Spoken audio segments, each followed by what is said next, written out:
All right, let's get started with this next panel of the afternoon. It's a pleasure to participate in this, especially for WICSE, and to moderate this panel, which is focused on diversity efforts that we participated in, things that have worked, things that maybe haven't worked so well.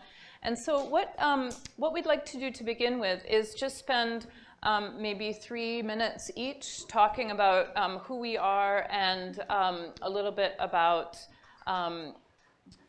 the kinds of maybe diversity panels that we've participated, or diversity efforts that we've participated in the past.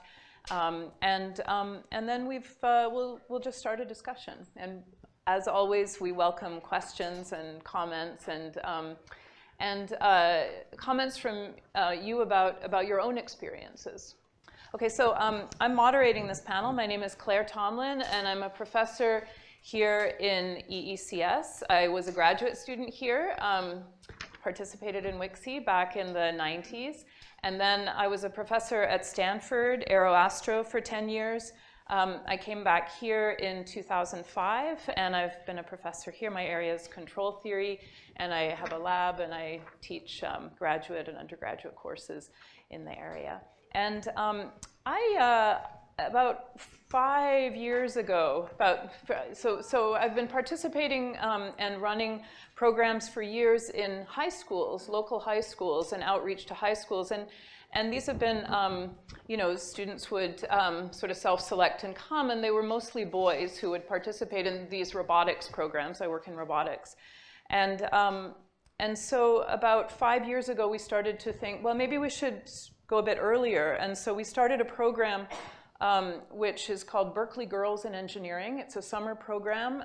It's currently running for 4 weeks every summer. Each week we have 30 middle school girls come to campus and participate in a week-long program which introduces the girls through these different modules to different areas of engineering. And almost all of the undergraduate students, graduate students, faculty, staff who participate in this program, who stand up in front of the girls, are women to present the role models for girls in engineering. And so I have some experience now working in that. All right. Regina. Hello, my name is Regina. I am a third-year graduate student currently here in WICSE. And I'm up here because I co-founded with Vasuki, who was here but I think had to go. We co-founded Bias Busters here in the department. So this is based off of Google's Bias Busting at Work, which was then adapted by CMU into Bias Busters. They presented at the Tapia conference 2 years ago, and we were there. And we decided to take this and really make it our own here in WICSE. So we started off with just doing kind of like very similar. You've probably maybe heard of the Google's Bias Busting at Work, but they're really talking about like implicit bias training.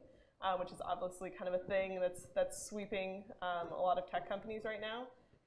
So we started doing workshops that were talking about implicit bias, but also we looked into some of the other issues around like stereotype threat and other kind of environmental factors, and are talking to people about that and really just trying to raise awareness across the department about where the issues are and why is there underrepresentation, not just of women, but of other minorities. And we've kind of expended our efforts, and we're going doing speaker series and trying to just kind of engage people on this topic in a lot of different ways. Thanks. Marie-Ange. Hi, my name is Marie-Ange, and I graduated here in 2006 with my PhD in electrical engineering and computer science. My focus of research was silicon germanium integration with MEMS, so I spent a lot. Those who were in the semiconductor, it was in the Corey Hall, the clean room. I spent my life, 5 years of my life, right there in the clean room. I used to sleep there. So this is very emotional every time. I've been back to Cal maybe at least 5, 6 times. I gave talk about what I've been working on over the years. So it's always a pleasure to come back. This has been like family for me throughout the times I was at Cal. Today I brought my kids, my 2.5 years old and my baby who is 4 months. So I tell them, I want you to come to Cal. So yeah, this is really family, and every time I come, I thank Sheila. Sheila has been a mentor to me. Suje King was my research advisor. I've kept in touch with them over the years. So yeah, it's a blessing. Every time I'm back here, it's a blessing. About my involvement into outreach, in diversity. I've always been the only one, right? The only woman, the only black woman at Intel. I was at Intel for almost 7 years. When I left Berkeley, I went to Intel. And then after Intel, McAfee for 3 years, and now at Amazon. And every time I'm the only one in the room, right? So it's very personal. It's very, it's something that is really dear and near to my heart. How do we make sure that the future generation will have a broad representation of women as well as minority, either black, Latino, different minorities. So I'm really passionate about that topic. At Intel, I was part of the WIN, Women at Intel. That's basically our organization, the same thing as WICSE, where our goal is really to reach out to more integration. And I see Tiffany is right there. We were at WIN together. And the goal was really, how do we do the same thing that WICSE does? Reach out to young girls, very young in elementary school, even starting elementary school, even before that, to tell them that being an engineer is cool. STEM is pretty cool, right? So I drove a lot of outreach program with Tech Bridge. I don't know if you heard about some of those nonprofit, Tech Bridge, Girls for Change, the Sally Ride in NASA. I brought them to Intel. We had like different workshops, computer science, electrical engineering. We had women leadership at Intel that would tell them about their career path, how they became where they are, like VP level. We had our Intel, the Intel, is that lab? We have a fun bookstore where you can do different workshop and different involvement in terms of playing with building robot and different cool things. So that was, I think, a highlight for many of the girls, being able to see, to touch and see that they can do something with their hands. I've also, when I was, I think, I started here when I was at WIN, as well as BJS. I was part of the Black Graduate Student Association. We reach out to a lot of the minority schools within the Oakland district. We're trying to tell also black kids, right, that engineering is cool, STEM is pretty cool. At Intel, I did the same thing, even going out to school, right, reaching out to the kid very, very early. And I think that was very successful. Many of them, even after so many years, they write me back and they tell me it's because of you that I decided to go to engineering. What type of engineering or mathematics? I've been part of something more recently, Tech Women. I'm not sure how many of you guys have heard about Tech Women. It's actually a diplomatic initiative that was started by Hillary Clinton when she was in the Department of State. It's a program that basically connects women in the US and women in developing countries. Originally, I'm from Cameroon in Central Africa.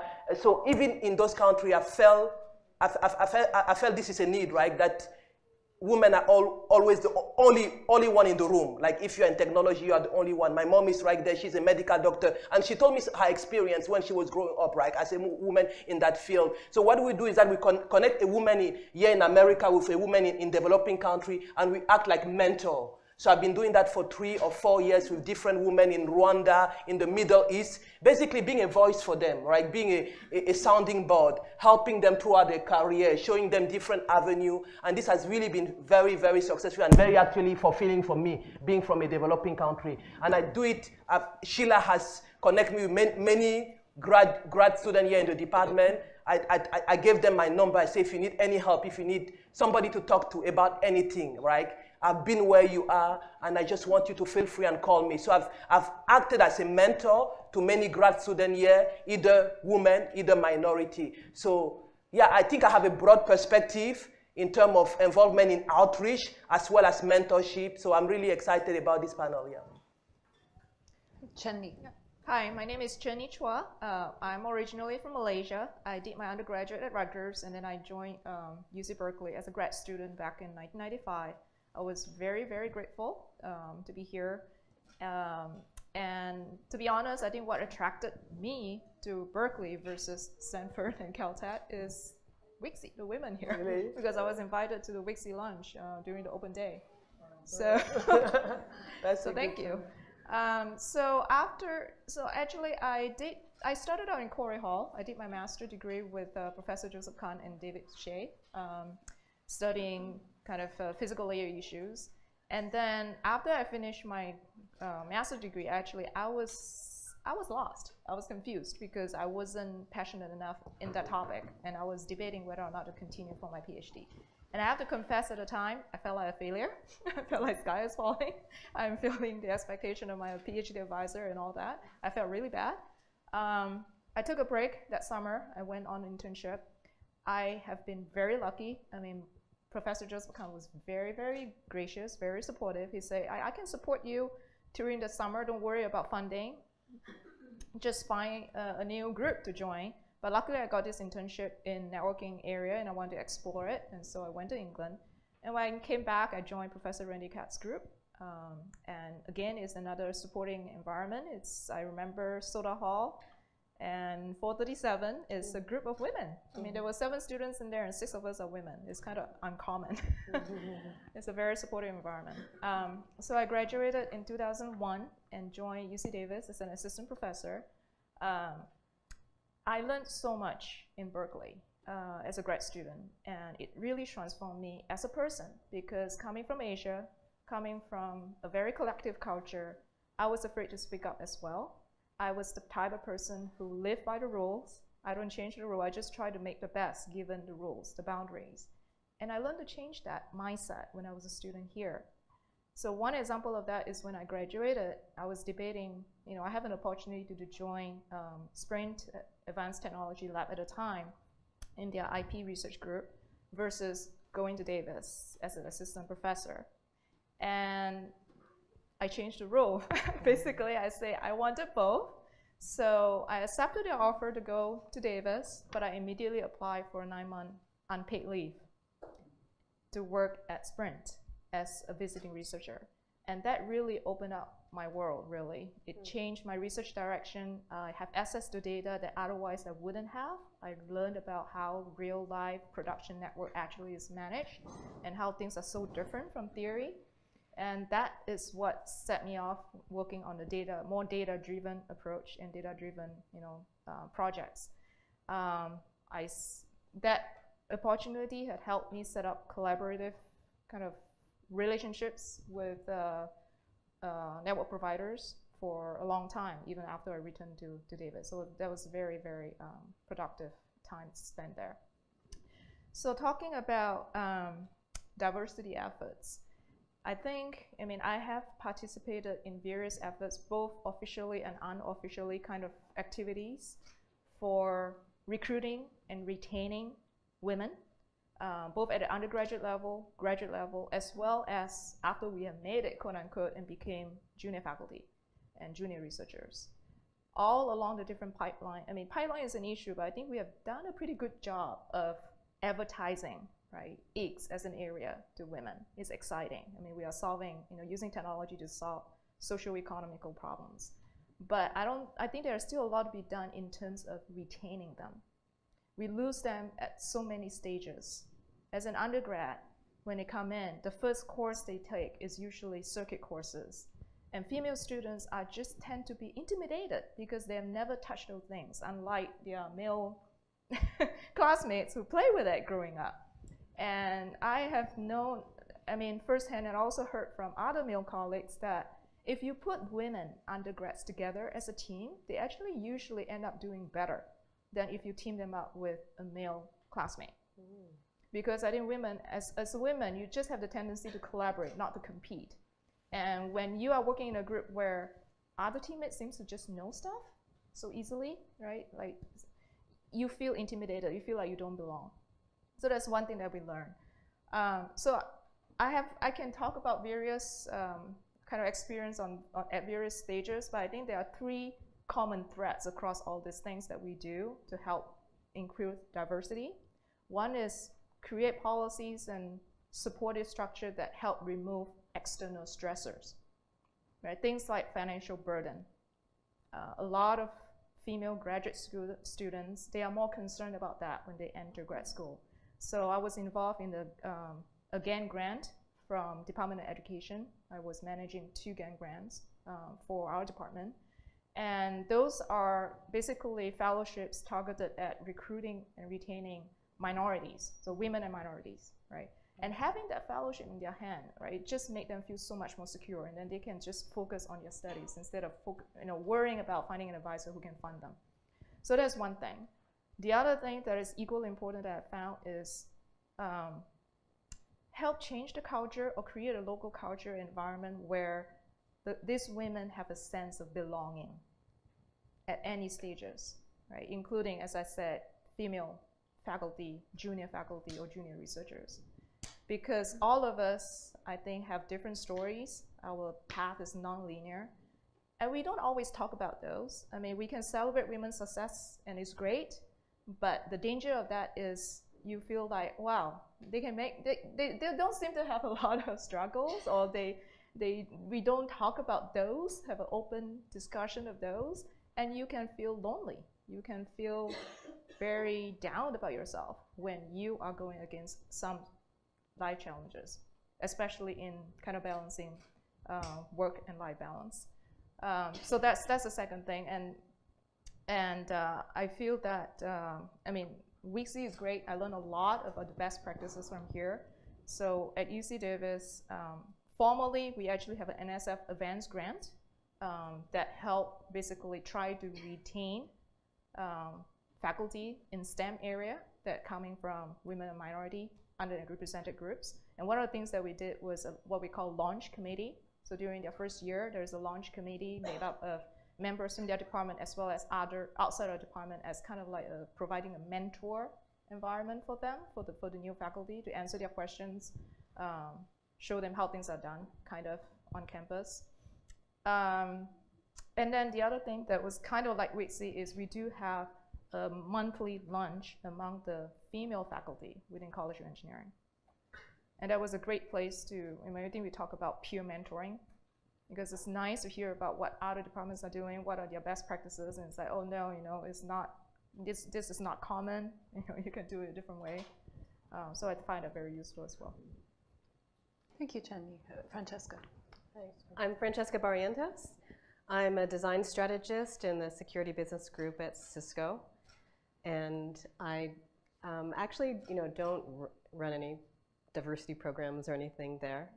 But I was going to talk a little bit about what I think, you know, one's like work practice has to do with creating diversity.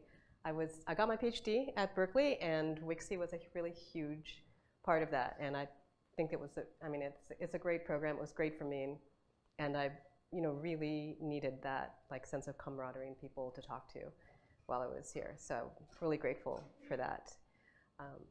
You know, I guess as far as like diversity, I do belong to an advisory board for Olympico Learning, which is a, you know, sort of educational program that's run here that is for underserved children. So, you know, like as rich as it is in Silicon Valley, there are a lot of families that are actually pretty poor. So this is a organization that teaches, sort of runs like STEAM programs for these students after school or in the summer. But I'm involved in that mainly because, you know, it was a chance to teach design thinking, and so design thinking is really the thing that I'm really enjoy doing and sharing with other people. And that's how I got involved in it. It wasn't so much that I was, you know, that enthusiastic about education, but it's fun to teach kids design thinking. And then design thinking is all, when I, you know, got asked to be on this panel, I realized, you know, design thinking, the way that we're talking about it at Cisco these days, it is, you know, it is a way, there are practices in design thinking that show how we can practice inclusion in the way that we work. So when we teach design thinking at Cisco, we'll say, you know, there's sort of these techniques, you know, we're going to teach you these tools, but like a technique we do when we run these workshops is everybody gets the same colored stickies. You know, everybody gets the same black pen, so that when we're working and say we're brainstorming ideas, everybody's ideas are equal. And so you bring everybody's ideas in. Like everyone talks about like, oh, it's great to have diverse voices. You want to hear everybody because your business will be run better, you'll have better ideas. But design thinking actually has tools to give people that voice. And the other thing about, you know, being a designer is, like, we first start thinking about, you know, the fact that like I am not my user, right? I don't know what they go through. So, you know, thinking about diversity and inclusion through that lens, you know, I look at my coworkers and I just realize, okay, I am not all of them. what are they going through that I don't know about, and how are my actions, I mean, I'm part of this structure, right? I'm part of corporate America. How are my actions contributing to this structure that keeps people out or excludes people? Maybe I should learn more about that. So that's like sort of a second thing I've been thinking about lately, and trying to like learn more about what I don't know so that I can pull myself out of this system. And then the third thing is, just as an employee at Cisco, keeping all of my leaders accountable. So, you know, I've noticed that our team in Bangalore happens to have no women in it. Like my team locally has a lot. Team in Bangalore doesn't. So every time somebody gets hired, like I just make sure to talk to the managers and say, so what happened there? Or if we're hiring, I'll make sure, like, did we look at any women managers? And if we're having an all hands with a CEO or something, then, and you're allowed to submit questions ahead of time, like I will always ask, like, what do you have to say about diversity? What have you been doing? So it's those kinds of actions. So I've been thinking more about, like, what are the work practices that we can do to be more inclusive? Thank you. So I'd like to kind of continue this discussion and really open it up. We have some thoughts of things, and I think I'll start with some of those. But I'd really like people to jump in with questions. Hold up your hands. We have, I think we do. We have microphone. Oh, Sheila is in charge. How appropriate. To continue this discussion on diversity. And so we've each talked a little bit about the diversity programs that we've been involved in. And maybe we can just sort of segue from that to talk a little bit about, and Regina, let's start with you, about some aspects of the program that you feel have really worked well, and perhaps maybe if it's all great, that's great, but if there are aspects that haven't worked well, that's, I think, also quite interesting for us to discuss. So perhaps we could start there. Yeah, with Bias Busters. Yeah, with Bias Busters. Yeah, so I just want to add, along with everyone else, like WICSE is still a good, strong force, and I think we have a good community that provides a lot of kind of a space for people to really feel like they belong in the department. But the reason why we specifically wanted to start Bias Busters was because it felt like there wasn't really anything across the department where we could talk with women, men, people from different minorities, people from WICSE, which is the Queers in Computer Science and Engineering group, where all of those people could kind of come together and talk about the problems that they're facing kind of collectively.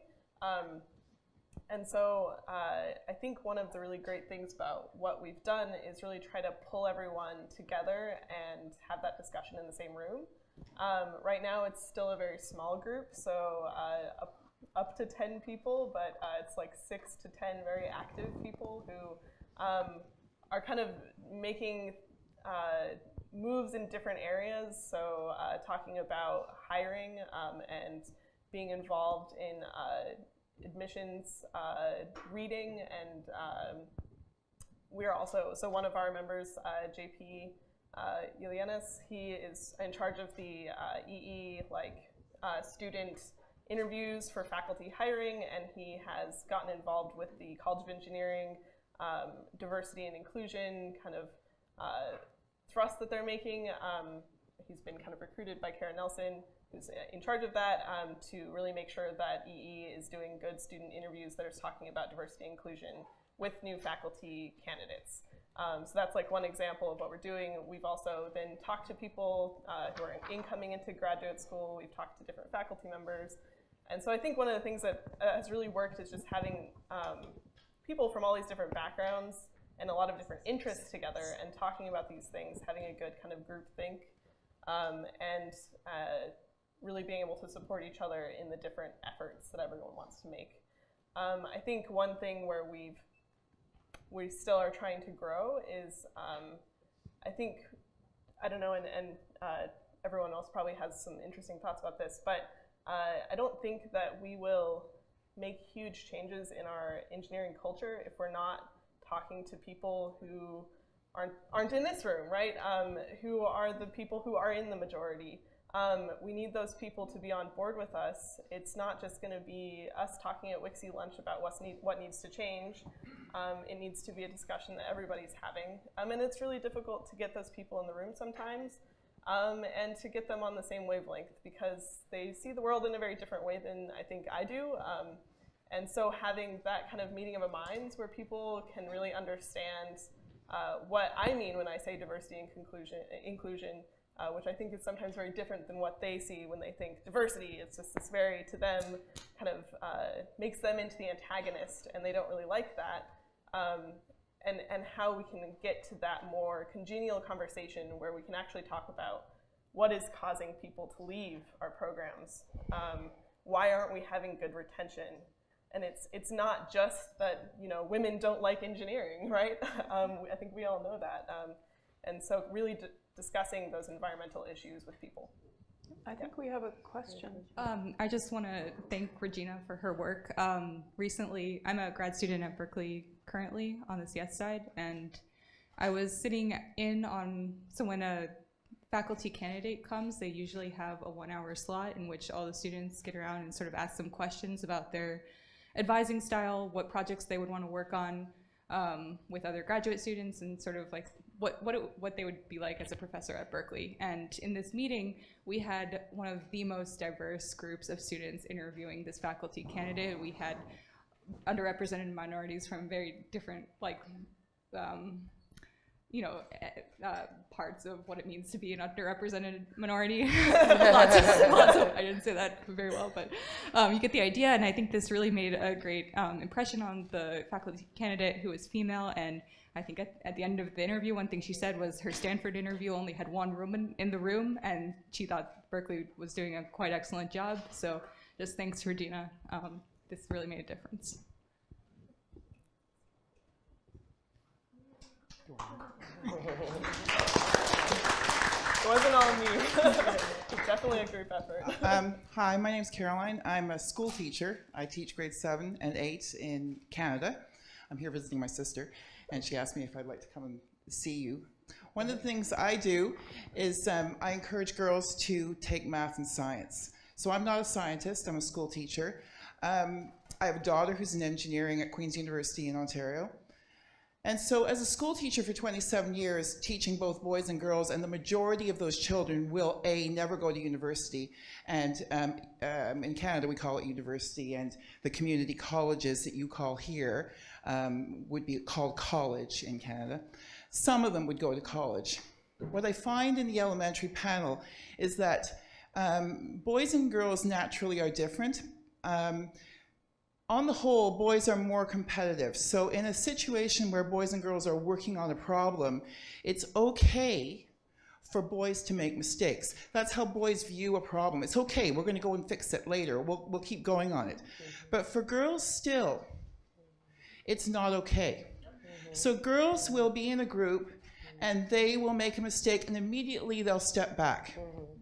So one of the things you can all do is you can advocate for girls it's okay to make a mistake, because my guess is that all of you have made a mistake, and that you continue to make mistakes, and that you continue to be successful in your careers. The other thing I'd like to say is that the language of inclusion is very important for children. So to say, it's obvious to say you can do it. We need to say we can do it. We need to say that we are doing this work right now. So as we talk to the children in the classroom, we talk about it in the present, like we are solving problems. So their problems are small problems. They could be similar, they could be simple math problems. But when a girl does not get it, when she doesn't understand what a variable is in a math equation, doesn't get it, it's just a letter, and the boy laughs, suddenly math is hard. And when math becomes hard, we don't want to do science. So it's about managing that kind of thing in the classroom as well. I'd like to advocate, you know, I teach in a public school system, so there are boys and girls in the school, and it's really difficult sometimes to make all girl groups and all boy groups, but there is merit in having girls work together with other girls, and I think you were mentioning that as well. Even even little children, when girls work together, they work differently than boys. Boys tend to like fight it out to who wins. Girls, on the other hand, some of them will fight it out, but on the whole, they kind of work it out. And so success sometimes happens when the sexes are separated. Yeah, so I wanted just to say one more thing, is that many girls are developing the capacity of increasing their self-esteem. But self-esteem is paramount in this. We need girls to believe that they can do this. It's my guess, and looking around this room, because most of you are younger than me, some of you are older, that probably all of you were the, quote, smartest kids in the class, and that we need to start moving away from the word smart to the word effort. So when we talk to children about what they're doing, we praise their effort, not their smartness. Because smartness only gets you so far. Effort gets you further, right? Anyway, I said a lot, but I think, you know, continue acting as role models. You know, continue doing those things and use that kind of language when you speak to girls. And when you speak to boys, too. Good. Anyway. Thank you very much. Here, I have something to add. Marie-Ange. So, yeah, so I want to add one more. I just want to add one thing that I think some of us, we've already touched on that, and I think she also touched a little bit about that. It's about being a role model. I still remember, I will never forget I believe I was in first grade or even younger, my math teacher, how she made me think about math and she made me love math. I was very young, and I've never forgot that lady. I was probably 5, 6, and Mrs. Mbaga in Cameroon, and she was nice, and she made it seem so easy and so fun. And that changed my life. I started loving math when I was that young, and when I went to, you know, elementary, middle school, high school, I knew I wanted to do science. I knew I wanted to be an engineer. So for me, I think, and of course, role model, my mom here is a scientist, she's a MD. I remember she always told, and I like to tell her that, she told me, Baby Ange, that's my nickname, you can do whatever you want to do in life. Imagine a child, your mom tells you you can do whatever you want to do. So I never felt like there was a limit. For me, the sky was the limit. And having good role model in the life of a child, very young, I believe it makes a difference. I'm talking about it also in a very personal way. Being a minority, both a black and a woman, I've seen many black kids, they don't have role model. They just don't. They don't have anybody who told them that they can be anything they want to be. And that's very personal now that I have kids, right? That you can do whatever you want to do the way. Don't allow somebody, and many of us women, we will doubt in our journey, in our career. Like she was saying that most of the time when we make mistakes, and we will make mistakes, you will think, oh, how stupid I am. I go through that even after 15 years of being in corporate America and having gone through WICSE, having gone through being the only one. I still go through the fact that, oh my goodness, I'm so dumb, I'm so stupid, right? And I know that I'm not. I know that I'm smart. I know that I can do as well as my peer, as my counterpart. But having that voice that tells you, yeah, you know what, you good, you can be whatever you want to be. You can do whatever you want to do, make a difference. So that's why I believe a lot in mentorship. So going back to the question that Claire just asked, what has worked for you? For me, mentorship has made a lot of difference, both formally and not formally, right? Today I'm reaching out to so many either students or even younger women in their career to just be a listening ear, to just being a sounding board. Like I mentioned earlier, right? Sheila, Suje, even they have connected me when they are new grad students coming in the department that they believe can benefit from my help. We were able to connect. I give them my number, I give them my email address. I say we can get together for coffee, just to get together. And the conversations are the same, right? I feel like I'm not good enough. I feel like, oh, what am I going to do after this? I feel like I'm never going to be able to finish my PhD. the same conversation, right? So hearing my story, I am very vulnerable, very real. I almost dropped, like she mentioned, she dropped. And I think it's Suje. Thank you, Suje. She sat me down after my master. Yeah, I don't know if you remember. You sat me down, you said, Marie, you can do it. And you helped me through the second time I did the prelim exam, right? That don't give up, don't give up. So I believe all of us, I hope we have somebody that we can reach out to, either in our life, in our career, either younger kids, right? Just being that sounding board, being that big sister, being that auntie, being that mom. I believe a lot in mentorship. So I really wanted to add, right? Let's look out for each other. Let's reach out to other people. Let's be one-on-one, you know, just help each other as women.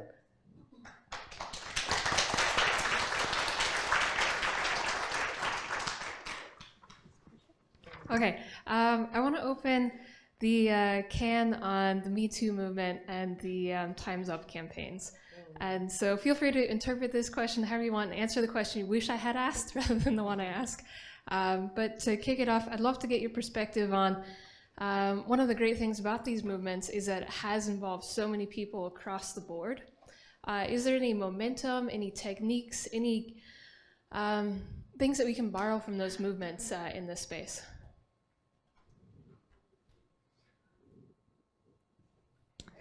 Well, I'm not sure I'm going to answer this question in exactly the way that I want to. I think that in a broad sense, it has said to us, it's okay to be bold, and it's okay to say what you think. And I think some of us maybe already knew that, but it's reminding us of that. Just to give an example, we are, as you've heard referenced in some of the earlier discussion about bias busters and faculty hiring, I'm running the EE side of EECS faculty hiring this year. And we have been awarded by Cara Nelson, who wrote the proposal. Not only we have our regular faculty slots that we're hiring in, but we have 5 additional slots across the College of Engineering which are reserved for equity and inclusion, meaning we're looking for people who really, as part of their portfolio, plan to promote equity and inclusion across the department, across the college. And it's really incredible how that has not only transformed the hiring of just for you know, those additional slots, but it's transformed the hiring process across the board. I've been running hiring for about 4 years now. And this year, just as was discussed about, you know, the thoughts about how we should represent how we should come across as a department to the people we're interviewing in terms of our commitment to equity and inclusion. How we integrate graduates. We've always integrated graduate students into our interviewing process. How we're doing that differently now, we discussed that.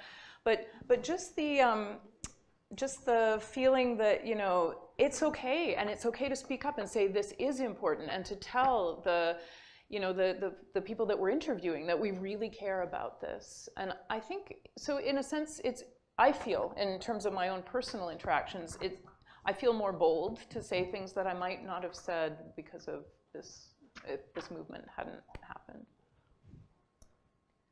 I just want to follow up with actually what Regina mentioned just now about, like, it's important to have this conversation not just within this room, but outside, to educate our colleagues, especially our male colleagues, educate our husbands, educate our parents, our grandparents, our family, our neighbors. There was a great article by Anne-Marie Slaughter. How many of you have read that before? Why Women Still Can't Have It All. That was a great article. I'll encourage all of you who have not read it to read it. It's not just about what we want to do, it's about the support structure as well. All of us have different upbringing, different family support structure. We have struggles that are, I think, unique to us. And women can have it all, but then you paint a kind of a false picture. Sometimes if you're not careful, you end up doing it all. And is that really what you want?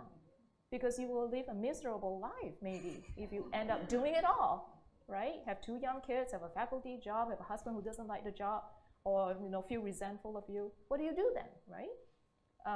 There are a lot of things to balance, and we have to have that conversation. We have to make our male colleagues aware of it. And that's where having a safe environment to talk about that with other fellow women who are your comrades, fighting the same battle, want to have the same career path, is important. Yeah, and then another thing that I want to mention, I recently finally had a chance to watch a TED Talk by Brené Brown on the power of vulnerability. How many of you have watched that? That was a great one too. I think we need to have that kind of conversation as well for women who have made it, quote unquote, because we really don't want to paint a false picture of, yes, everyone can make it, and it seems so easy to make it there. No, I mean, I will be honest. Sometimes it's a very lonely path when you are the only female in the room fighting for something you believe in. And if we don't talk about it, then other people will come unprepared. They will be discouraged. They will be thinking that, well, there is something wrong with me. No, there is nothing wrong with you. It's them. We have to change them. So that's just what I want to add. I wanted to sort of add on to what you were saying about the things we learned from the Me Too movement, and yes, like being bold, and so that's on the side of those who felt victimized. And I think the other thing that's really come out of that is that it's changed how people are looking at the structures around people who have been victimized. It forced them to say like, oh wait, like maybe we've been doing something wrong all along that allowed this to happen. We shouldn't have been covering up for people, or we shouldn't have been quiet. I don't know what that would look like, for other kinds of organizations, but but it gives us the power to say like, okay, now we can look at like, did we design this wrong? Did we create this organization wrong? Maybe we are doing something wrong, and that needs to change. Yeah, I just would like to get back to a little bit more basic level. First of all, I would like to congratulate WICSE to coming up with new areas of outreach. And I was a WICSE member. We were very much involved with ourselves. However, I saw it on the slides that now girls go out to Girl Scout troops to talk about engineering. It's a fantastic idea. You build on what's out there already. Those girls are the ones who are gonna go someplace because they already have a basic interest or interesting ideas that they wanna do, and there is always a good audience for that. So WICSE, thank you for that. And we have to start at that level, at that lower level. Even middle school sometimes is already late. So thank you, WICSE, and keep up the good work.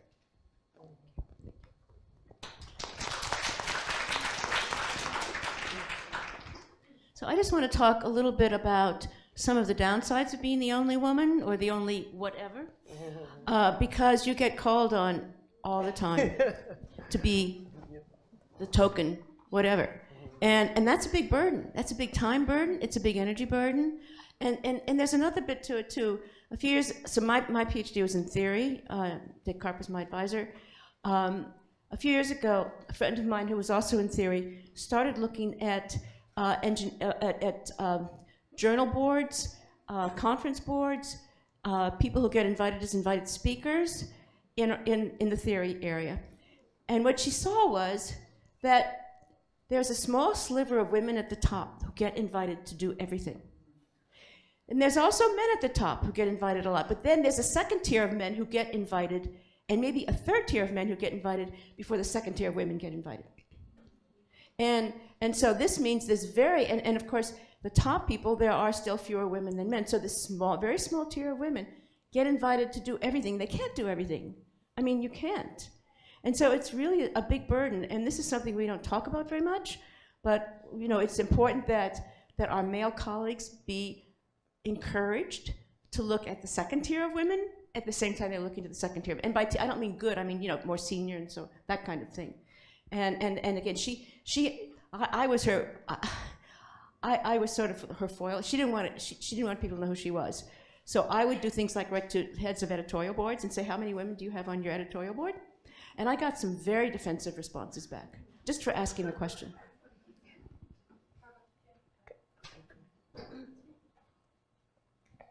Totally agree with that. My name is Kim Keaton. I'm at Hewlett-Packard Labs.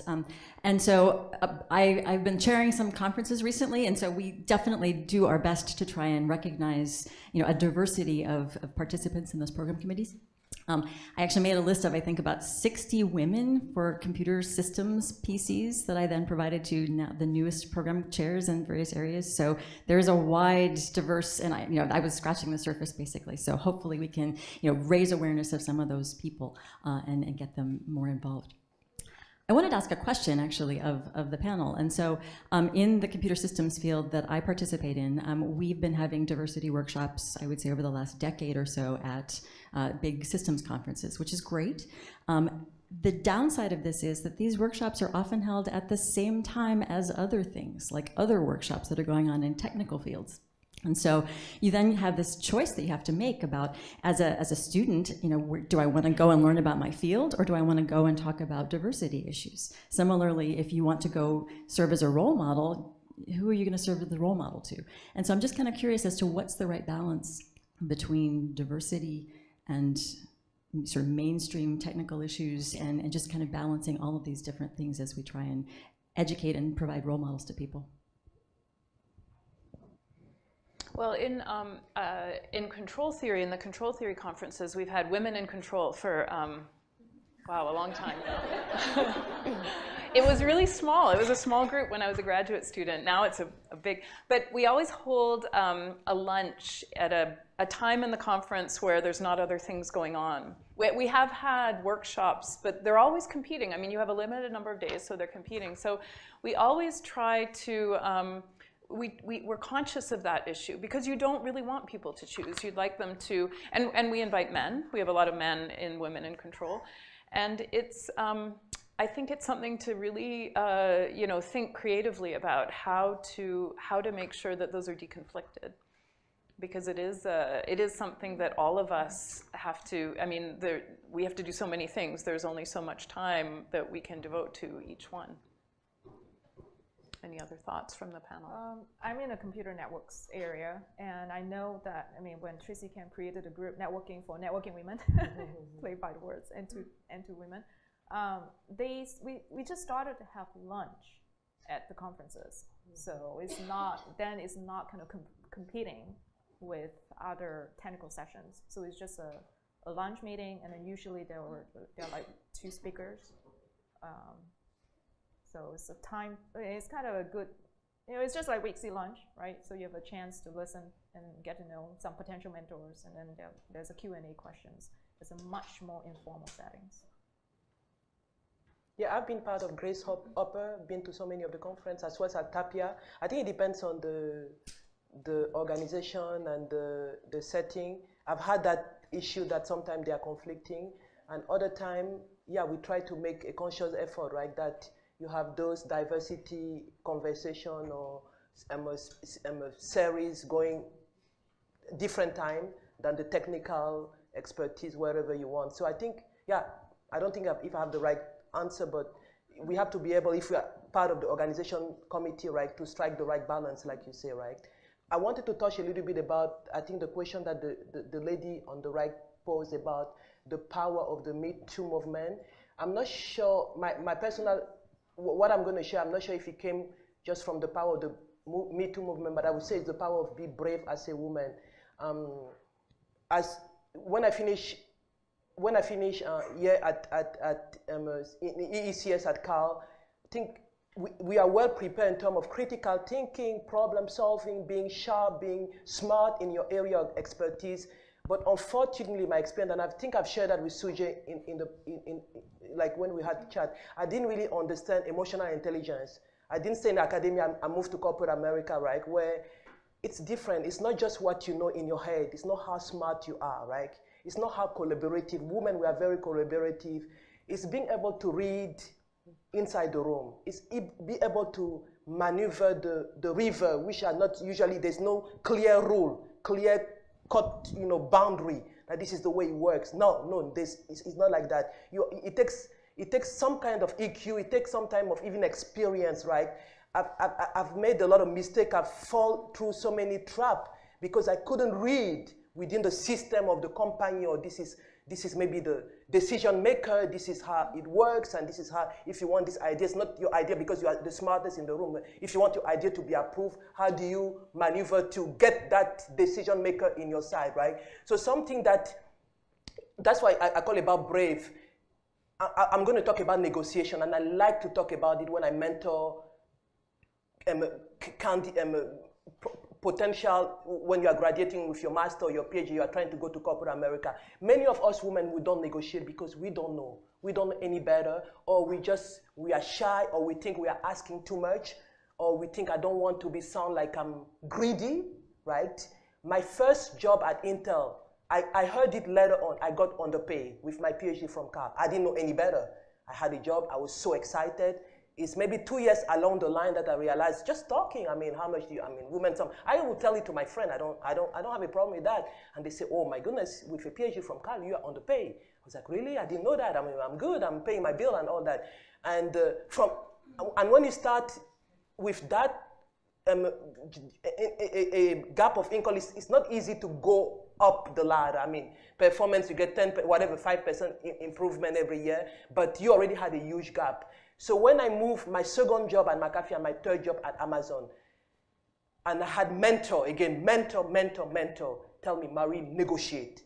Even if they give you a good offer, please, women don't negotiate. And there's always money above that you can get. I was so uncomfortable. I'm talking again the power of being brave. I just didn't know how to do that. That was not the way I was raised. I don't ask for money. I'm being given money, right? Because maybe they believe I'm doing a good job.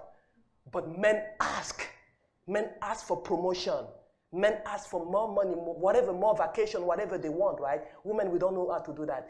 And believe me, the second one at McAfee, I didn't do that. I was uncomfortable. The third one I did, and I got more. I think like a 50% increase, if I recall. So imagine.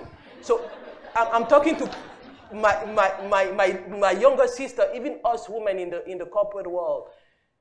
I'm encouraging you when I mentor now, please, even if your offer is, you think it's good enough, please, it's even good for you to get out of your comfort zone because we're not used to that, we were not raised to that. Ask for more.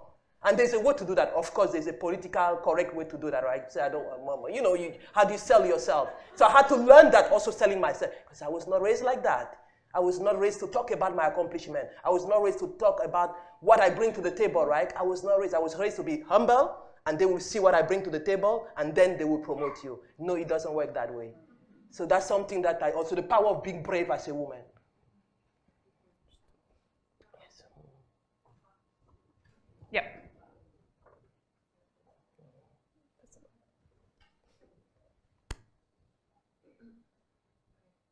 I think it's on. It is. Okay. On the other side with recruiting, in my company, in my group, there's like 7 women in engineering out of 97. So it's a really small number. Mm-hmm. I'm the only woman in my group out of 25, and I'm a lead, right? I'm not leading 25, but just like at my subsection of the group.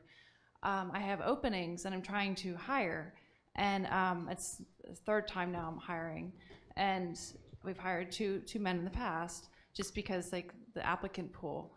And I mentioned this to our diversity and inclusion person, and they said, you didn't look hard enough to find a woman. And it took like over a year to bring a person in. So the not looking hard enough to me is not very helpful. So I was curious if you have any suggestions on how to find candidates. I mean, obviously I've been talking to recruiting, but we're just not coming up with. So what we have been doing in the past few years, this is hiring for faculty positions, is we start quite early. So we've, there's a number of programs, and Berkeley has participated in these, to try to identify and track women and minorities as their graduate students and as their, design workshops that will feature women and minorities, and to invite a lot of people who are looking for, so chairs and folks from academic departments across the country who are going to be hiring, and kind of bringing them together and having poster sessions and panels like this, talks, and and recognizing that it's not necessarily for next year, it may be the year after, it may be the year after that, and that's really how it's come to pass. We are just also, we also just end up talking a lot amongst the we go to all the faculty and say, okay, so identify the, the best people in your field, and then talk to them, and if they're faculty elsewhere, their research groups, talk to them about the people in their research groups, and make sure you say that you bring up the fact that we're very interested in hiring women and minorities, to make them think that, okay, I have to think. Sometimes, people will say, yeah, I have this great student graduating this year, and then you say, well, we're also interested in women and minorities, and they say, oh, we have a second student, so that, it's surprising that that happens, but it's, so we build up a kind of a group that and then we talk to those, usually graduate students or postdocs. We personally call them or meet them and tell them how interested we are and we're hiring, and please take a look at Berkeley, and so we encourage them. Sometimes women don't apply if it doesn't look like the position isn't perfect for them. And so we have tried to counter that by really going and saying, you would be great here. So those are some of the tactics we've been taking in faculty hiring. And I think just to kind of summarize a lot of things I think people have been talking about, at least the thing that I've been thinking about in the last few years as we're kind of starting up Bias Busters is kind of the push me, pull me aspect of trying to make engineering like 50-50 women and have actually representative of all different minorities who are, say, in the state of California here at UC Berkeley. That would be like the end goal. I think that there's a real, the culture is a certain way, and like you said, like, women don't negotiate naturally. That's like not how we've been socialized, or we think that we have to apply to positions that are perfect for us. And I think a lot of people are working on the aspect of making women do the thing to fit the structure.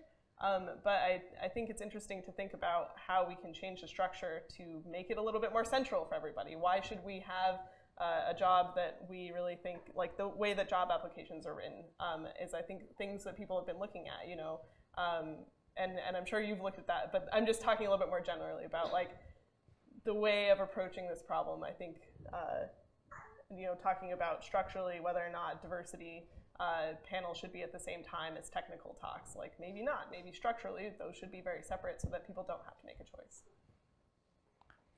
Okay, so Sheila told me it was okay to go 10 minutes beyond, but Sheila's now doing this, which means it's okay to...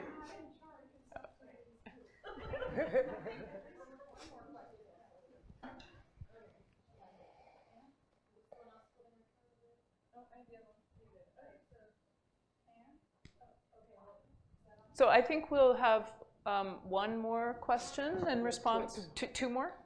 One more? Two more. Okay. Two more questions and response from the panel. Can you hear me? Okay, great. One aspect of diversity that we haven't talked about that's been on my mind is age diversity.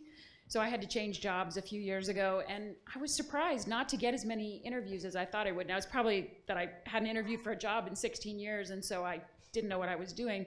But, I've seen age discrimination in my old company and my new company, and I wondered if you had any comments on that and how your companies are addressing that, if they're addressing it, and what your thoughts are. What was the beginning of the question? I missed age diversity. Age discrimination. Okay, age discrimination, okay. So for faculty hiring, I think it's just by policy. We are not supposed to look at that as a factor, right, period. is a problem that I heard actually from my students in the Silicon Valley. My students actually told me, male students actually told me that he himself, and he also noticed that on LinkedIn profile, a lot of people started removing the year they got their degree. So it's a real problem. How do we address it? I believe experience is valuable. With age, you have experience, and that is something that we should be able to market, and that's the value that we bring in, and no one can take that from us. I totally agree with her. I think I'm trying to think an example within my career at Intel, at McAfee, at Amazon. Intel was an older company. We had a lot more people who have been around for like 20 years, like our 30 years. When I moved to software, I'm more now in software, it was more younger, right? I had much more younger people actually within the same level as me, and even sometimes even my manager, and same for Amazon. And I don't think, I'm trying to think, I haven't really felt personally that there was, I haven't felt, maybe because I haven't experienced it, so I might just be not aware of that. But experience is something, like I have 15 years of experience in corporate America. It makes a difference. 12 years, I graduated in 2006. So 12 years experience, it makes a difference, right? Your journey, being able to, again, sell yourself, articulate your journey, what you bring to the table, why they should hire you, and I think that's a gap for women. I'm learning, I'm still learning. I don't think I've arrived, or I'm perfect in that, right? And the guys are good in that. I've seen my colleague, I mean, we can do the same project, but the way they talk about that project, like the sky, they change the world or whatever, right? I mean, for me, I would just minimize it and would make it sound so small. So I believe as us, I mean, your experience, what you bring to the table, no matter what age you are, right, makes a difference. And again, depending on the role, depending on the company culture, some company in Silicon Valley, if they are startup, maybe they are more targeted toward those young. You just graduate from college, you're going to work 80 hours. With 2 kids today, I can't do that, right? So if that's the culture of the company, I will not apply. But I believe many of the more mature, I work at Amazon, you have different age group, and I would really value somebody who has a lot more experience than me, because I can learn from the person. Okay, so unfortunately we're really running out of time, so we're going to have to cut this off. But thank you very much to all the speakers on the panel for coming here today, and for our